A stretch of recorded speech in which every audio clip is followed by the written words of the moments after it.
Hello, interwebs. 'Tis I, Sebastian Piccioni, and this is F3G2, coming at you live-ish from the back of Famous Faces and Funnies. And get your fun on. I don't know why I whispered that. And available on the tube of you, gonnageek.com, and other fine retailers. No. Available at thrift stores. I want to make an internet thrift store. Just gonna do a corner drug dealer.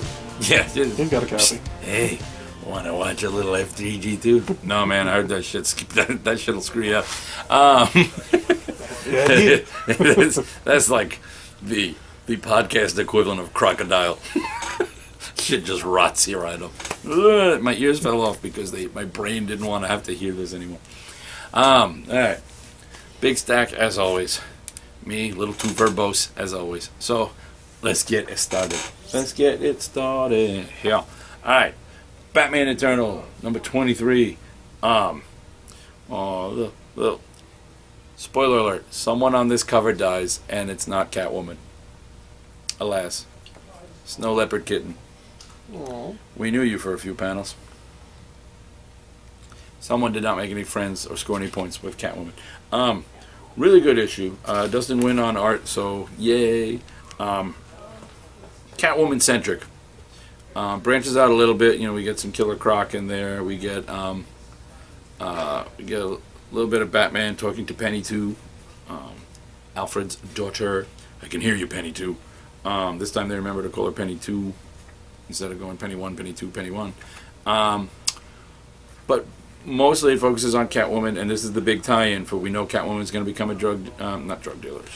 She's going to become a crime lord, and we know that it's a family business, and we weren't sure who was her, and it turns out it was a fairly easy guess that yes, Rex the Lion is in fact Catwoman's actual father.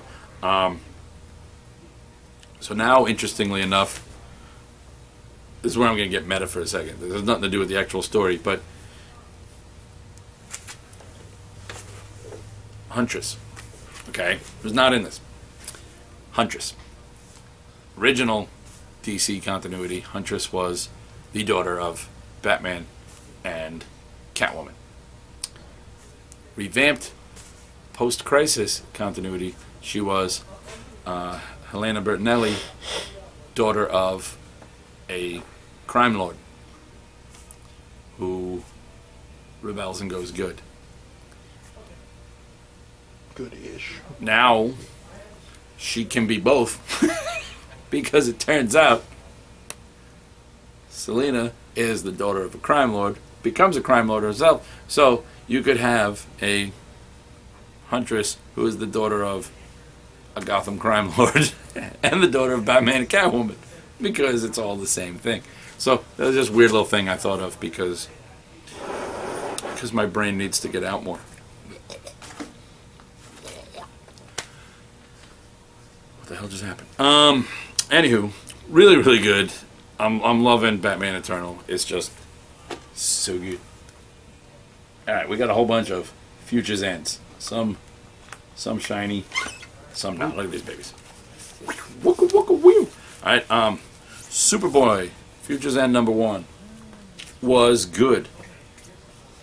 Really good. I won't go so far as great, but I will go it was really good. It's written by Frank J. Barbiere, or Barbiere, I don't know, and drawn by Ben Caldwell.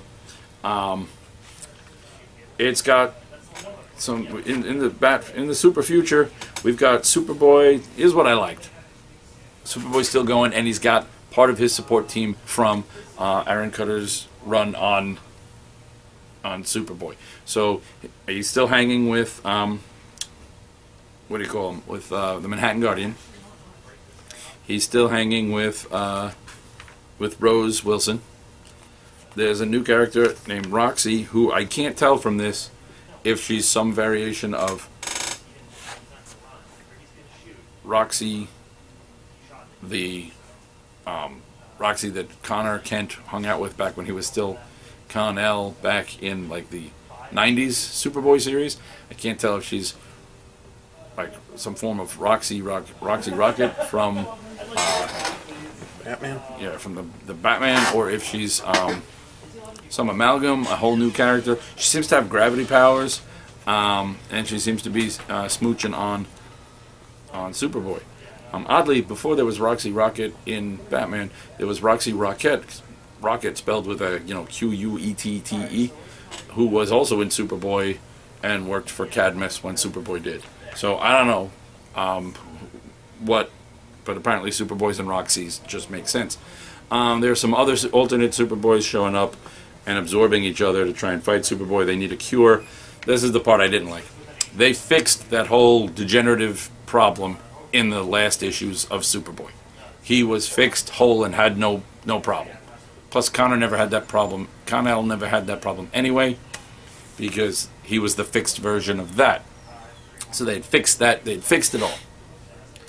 It's back in this, and 5 years in the future, Superboy can't fly and feels like he's let down Superman, and his powers are fading, and without a cure, he could eventually die.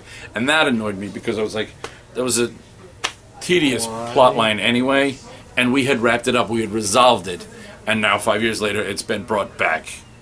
And I'm like, why? Can't we just move past that? I get the whole, giving the hero, problems and drama. I get that. However, can't we give them different problems and drama than this? He's got this degenerative disease. No, he doesn't. He's the clone that doesn't have it. We brought back the other one. He's got it. Now we fixed him by merging the two and having them fight each other and themselves and another version. And we fixed it, and he's back, and his powers are normal, and doesn't have the degenerative disease. Hey, let's do a 5 year later thing. What could happen? Oh, he's got the degenerative disease. Stop it! So, really good, but not great, because they did that again. Future's End, number 19. Power Girl versus Deathstroke. Should go a lot better than you'd think, but 50 Sue, problematic. Lois has to decide, and by the end does, whether or not she's going to reveal to the world that Shazam has been posing as Superman, or let that secret stay, because Shazam's like, the world needs to think Superman's out there, and she's like, I don't know, the world needs to know what's going on. Shazam makes a pretty good case. Spoiler in 3, 2, 1, Lois don't give a crap. And Red Robin is a little surprised by this. Also, I can only assume this is what happened when this I am one of the Storm Lords. I represent the Stormwatch Shadow Cabinet. I can only assume this is what happened when you let what's his name was writing Stormwatch for a while, because he looks like one of his characters. Starlin. Jim Starlin likes to make characters that he's a legend, and I love older Jim Starlin stuff. More recent Jim Starlin stuff always seems kind of like the same thing, like a rehash of, hey, remember this? So I assume that's left over from that. But he shows up and kind of appoints the Atom new head of Stormwatch. So I like little Stormwatch. Batman, Future's End, number 1. Ties in with Detective 27 and that whole Batman clones himself story. We find out how he gets it started by Batman versus the holographic ghost of Lex Luthor, and then I don't know which way. Like, does he clone himself because he's always going to be Batman, or does he clone himself to tie it into the Justice League Unlimited idea that Terry McGinnis is a clone of Bruce Wayne? Could go either way. Could be both. Infinity Man and the Forever People, number 1. Very sad. The characters all show up, but really it's a beautiful dreamer story and a sad beautiful dreamer story. Dan DiDio and Keith Giffen, they got a dark side. I said dark side, and it's a Kirby product. Dark side's not in there, by the way, but it's still funny. Justice League United does in fact have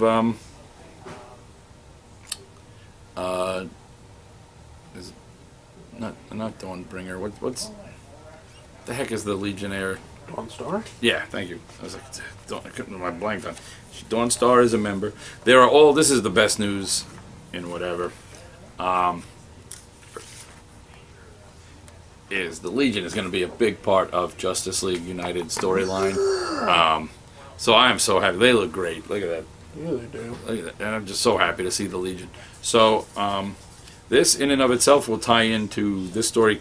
Connects with Justice League #1, regular Justice League for this, but the Justice League United has been disbanded, and apparently not for great reasons.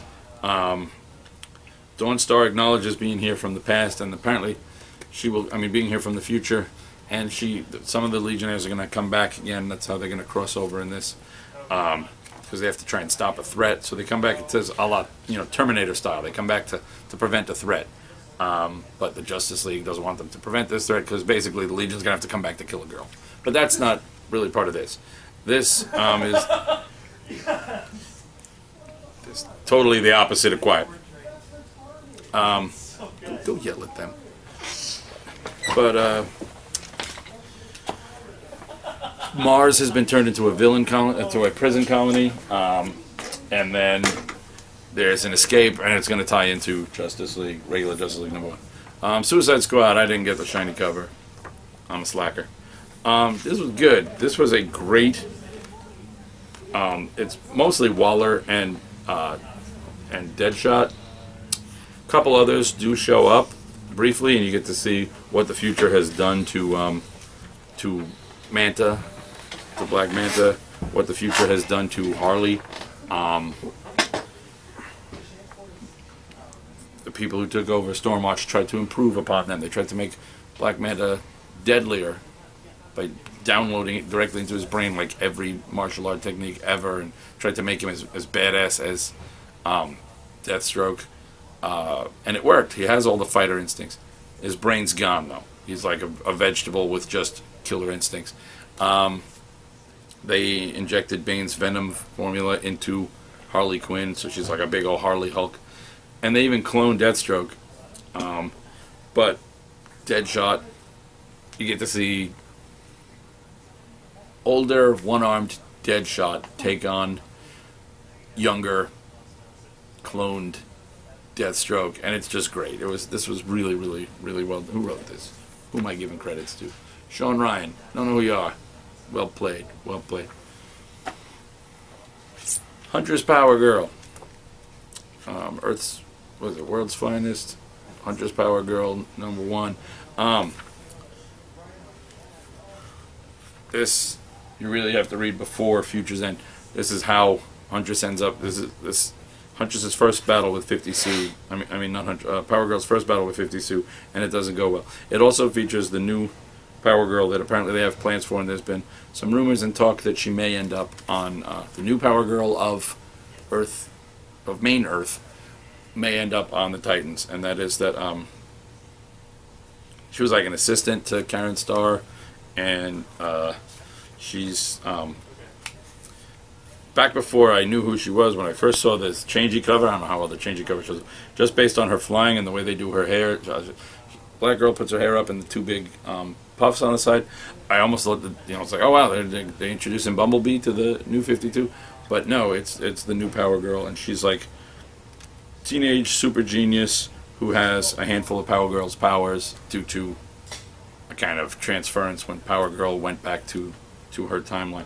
So good, well played, and I like that character. So that's Thrabian. Birds of Prey #1 was good. This is who wrote this? Is this Christy Sparks, perhaps? Christy Marks. I was close. Christy Marks wrote this. This ties in with Batgirl. And she's got her own. She kind of took over the League of Assassins and has created her Red Sisters, whatever she calls them, the Red League, and she saves. Canary goes and saves other women in danger, and then gives them the choice. They can either just go live their life, or they can train with her to go save other women in danger. So they're kind of this former victims of heinous crimes become avengers of other victims of heinous crimes and prevent it. And it was well played. This was really good. Right on this is Gail Simone, which explains why it was so damn really good. Basically, Batgirl has her brother shows up at her wedding and kills her husband, essentially. Her husband to be, or husband of like 6.5 seconds. She loses herself in taking on these tasks for Bruce, and ends up hunting down Bane, training under Bane, and becomes all bulked up. Ends up wearing a Bane-style mask and calls herself Bête Noire, the Black Beast, instead of Batgirl. But she trains a league of Batgirls, including, yes, New 52, you give the fans what they want, but you give it to them in a 5-year potential alternate future. So you've got Stephanie Brown as Batgirl in basically the costume she wore, just a cape. They're all wearing capeless Batgirl costumes. So she's basically in the costume she wore back in the day. You've got Cassandra Cain being all badass and quiet and assassin-y Batgirl. And then you've got Tiffany.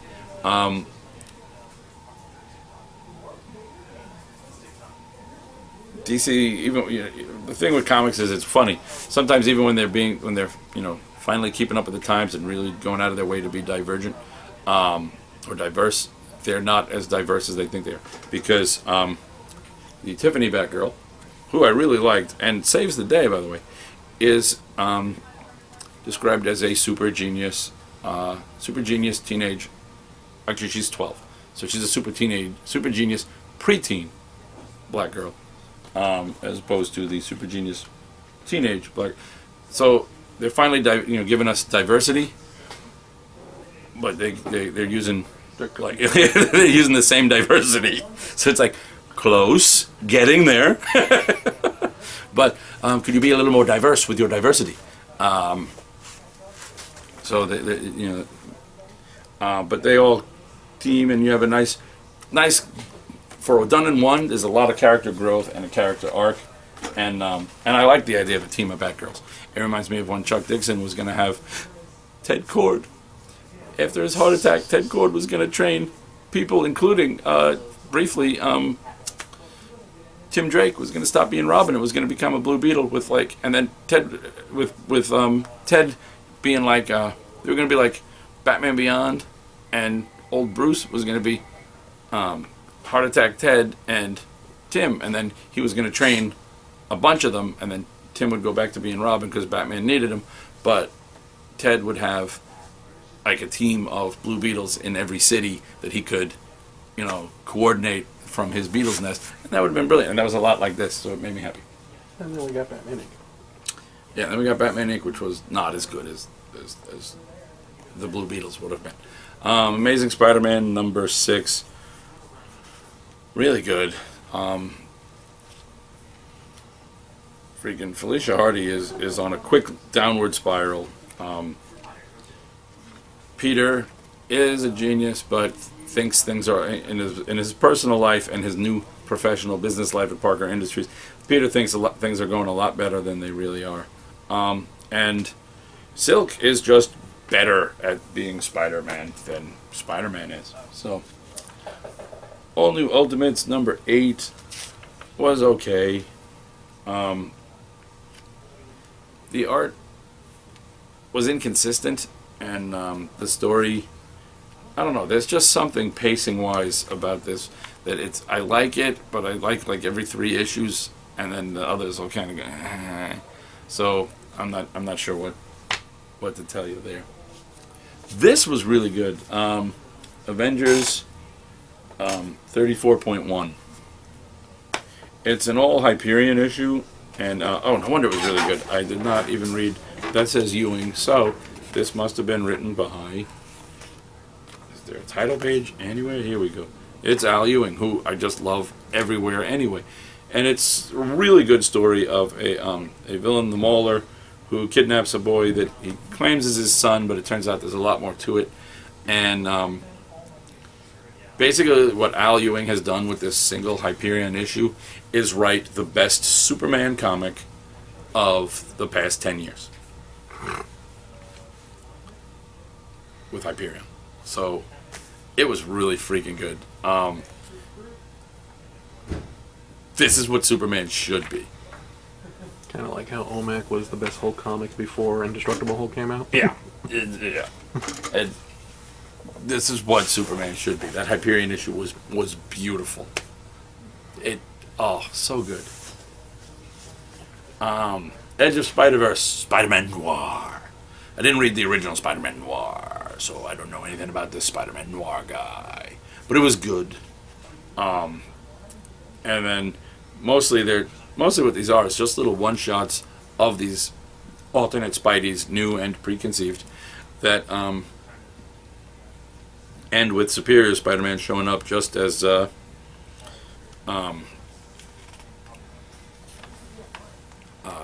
what's-his-face shows up and tries to kill them, and he's collecting his team of Spideys to fight back.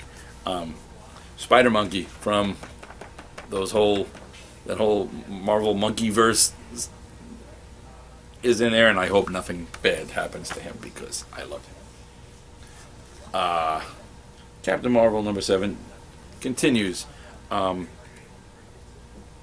First off, we got a new art here from Marcio Takara.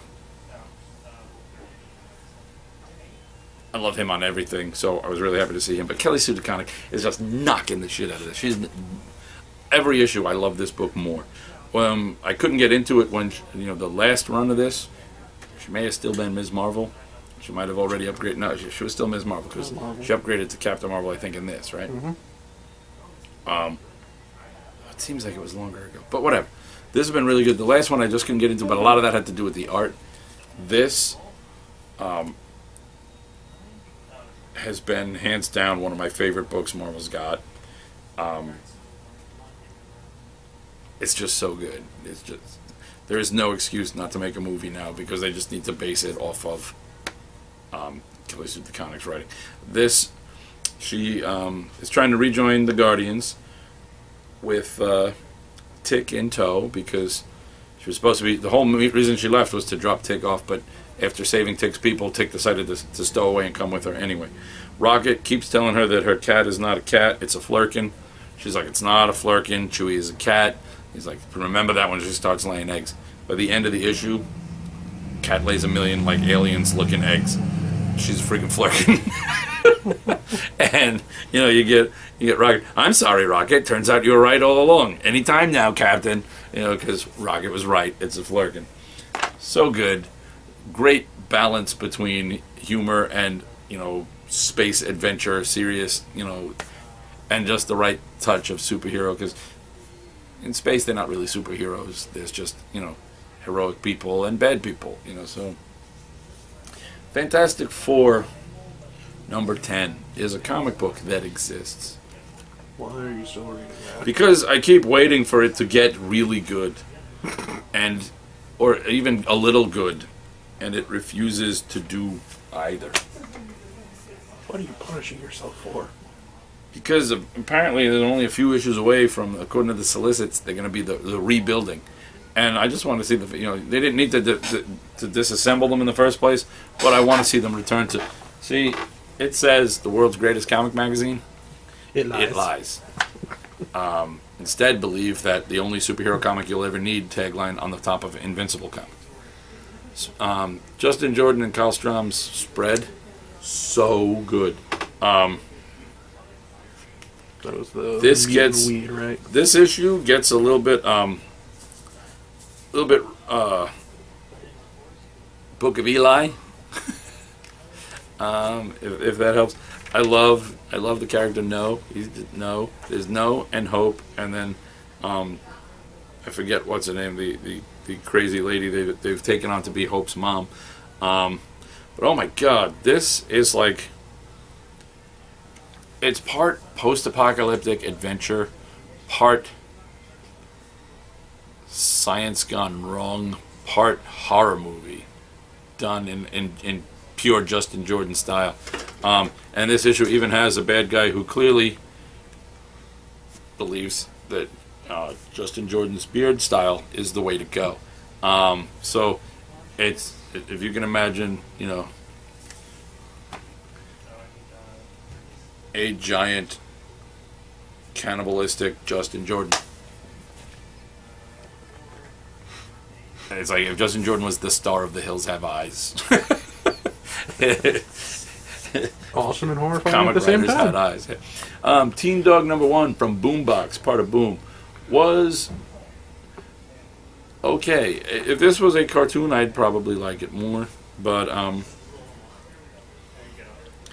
it was good. It's got that very it's almost like, what if Snoopy and Brian from Family Guy had a baby and it grew up in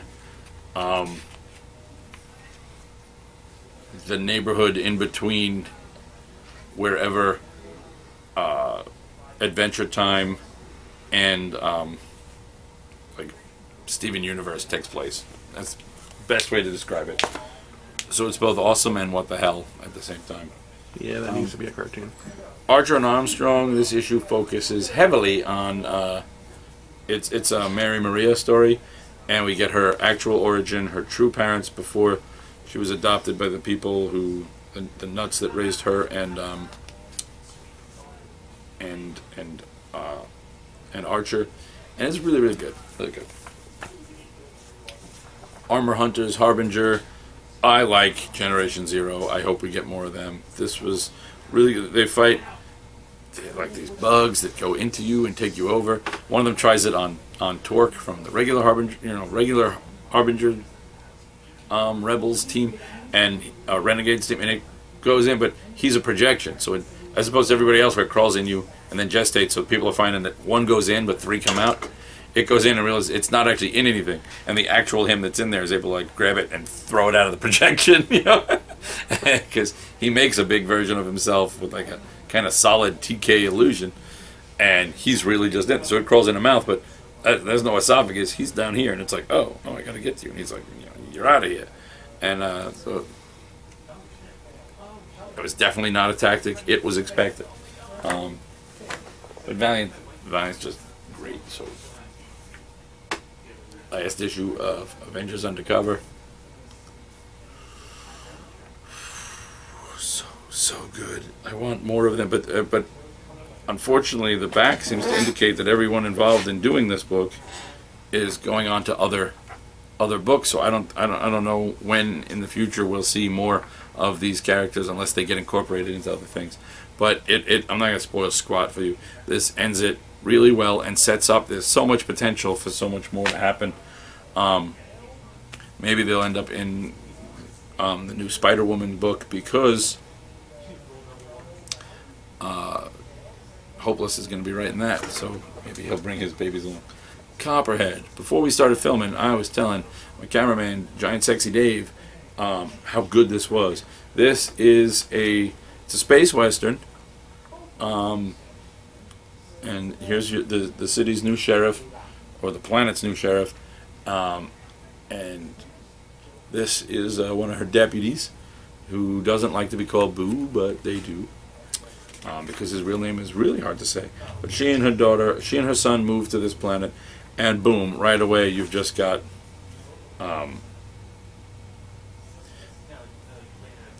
just strangeness happening. There's something about the art that makes me think of something about the mouths, faces, and expressions. It reminded me a lot of like Invincible fight scenes, and that's not a bad thing by any stretch of the imagination. It's really well done, really fully realized, and this is Jay Faber, writing it, and I like him for the most part on most of what he does. So give that a shot. Check that out. Hawkeye mostly focuses on Kate Bishop. I'm so sad this is not going to, Fraction's so busy with so many things, he's not really going to get to, he's not this is going to fizzle out and end. And I'm sad because this was like Marvel's greatest book, and it right through their fingers. Imperial number. Give me a freaking number, you bitch.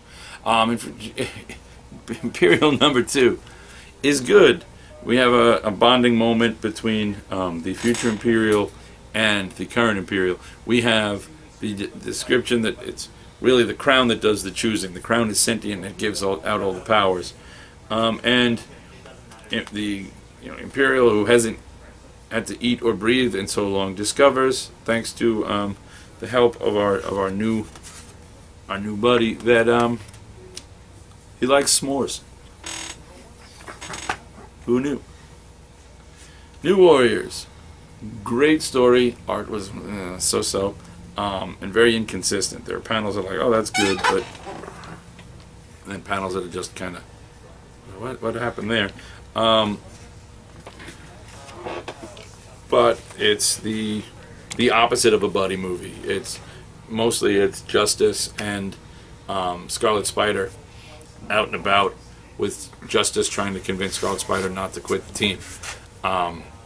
They end up fighting a giant teddy bear mascot to a sports team, and the rest of the team goes to a rave where Speedball discovers something unfortunate about Araceli. So this is good. Tragically, I know this is at number 9. There's only 3 issues left. It's canceled at number 12 because the rest of you didn't read it, you sons of bitches. Can't believe you let me down. It's fucking New Warriors. That was my Speedball fix. And next, what is it? X Factor? I'm still glaring at the internet. You let me down, internet. You let me down. Magneto. March to Axis. Magneto vs. Red Skull.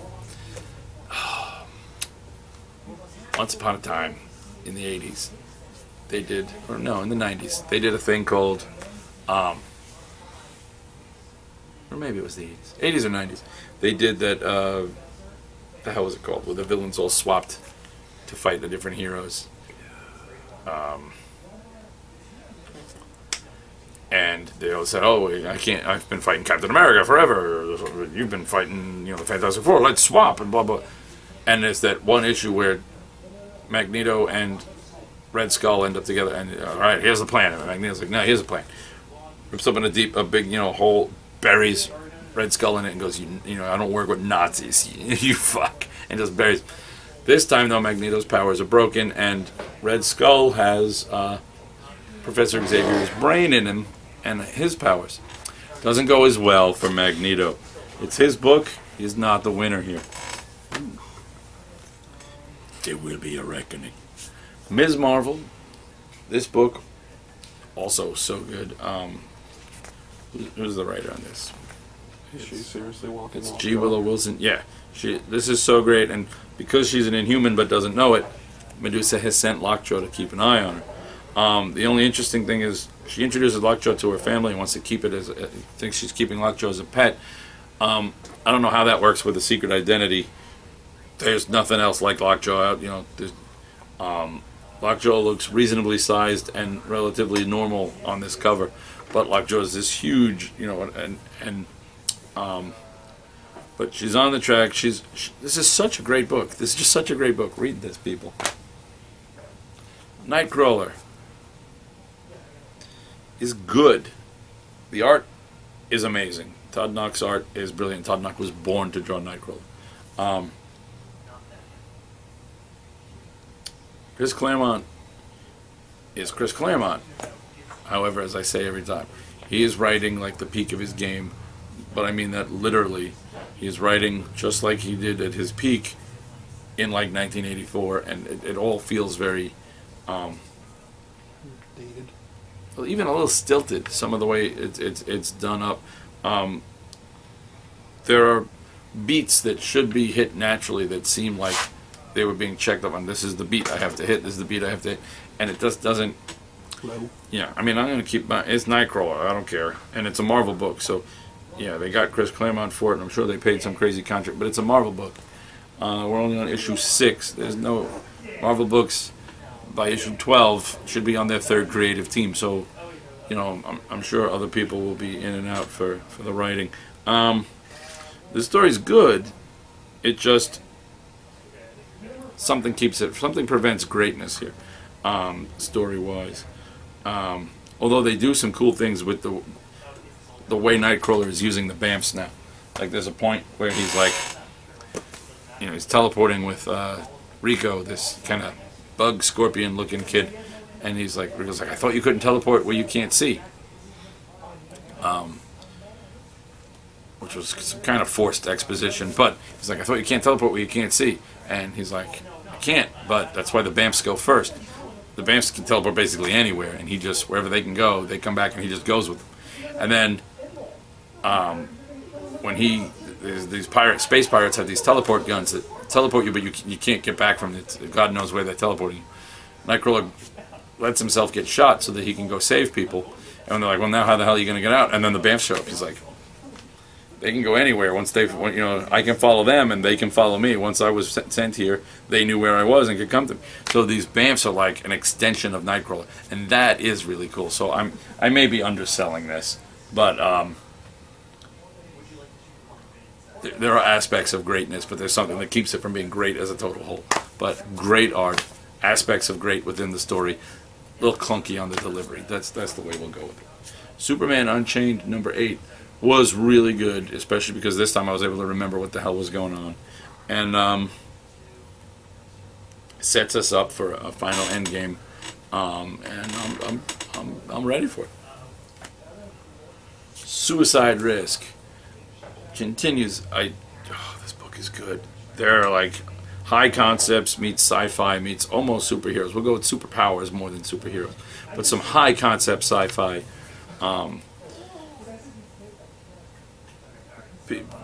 Super villains from one world.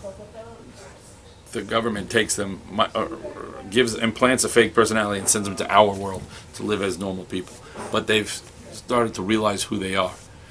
Within this, there's fights going on in people's heads where both versions realize that neither of them is a complete version. You know, the original version and the new version, they need to merge to become who they're supposed to be, and then they can be the best of both worlds. So that's kind of what's going on, and it's really good. Lola XOXO from Aspen Comics. This is it's Mad Maxine is what it is. It's post-apocalyptic future, but our hero is a pretty and very sociable young lady versus the rough and tumble, completely antisocial Max of Mad Max.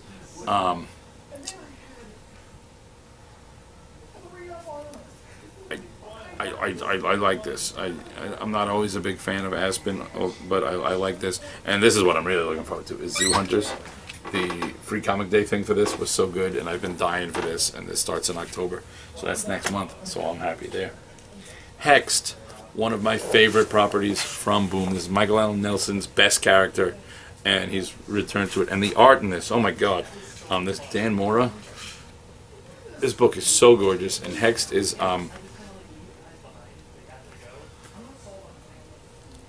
little, like, let's say 1/10 Buffy, 9/10 Doctor Strange. That 1/10 Buffy is mostly the attitude and the physical appearance, and that's the best way to describe it. She's like, no, forget Doctor Strange. No, we'll go a little bit. We'll go 1/10 Buffy, 2/10 Doctor Strange. The remaining 7/10 are Constantine. She's like Constantina. All right, that's a better way of describing it. He introduced her in Call of Cthulhu. She had her own series for a while. She had her own mini-series. I have the hardcover. Oh, it's so gorgeous. So gorgeous. And this is just great. I'm so glad that he's working on, of all things, that Magnus Robot Fighter from Dynamite continues to be great. It's Fred Van Lente, so what else do you need to know?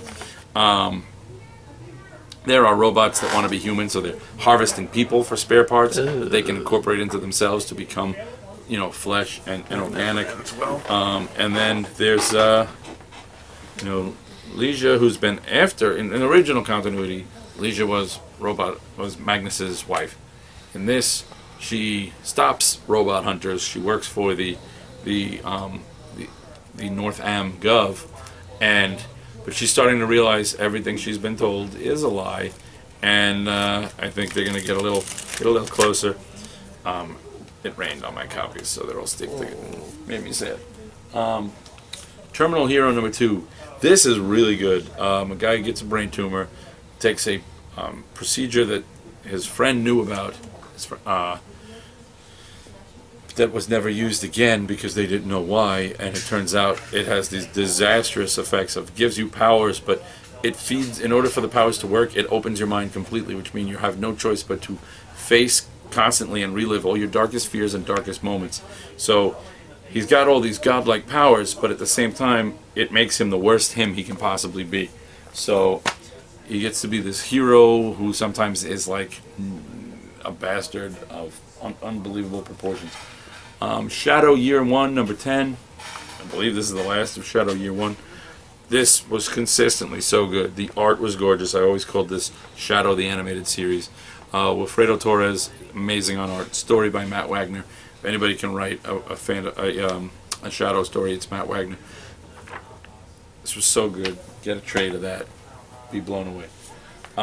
Captain Victory and the Galactic Rangers, number 2. It's interesting what they've done with it, but sometimes I think you go, if a Kirby property, no matter where you take it, I think you should somehow embrace the Kirby, and I don't think it did, so it's not quite working for me. But alright, I've spoken to you enough, interwebs. Go, enjoy your day.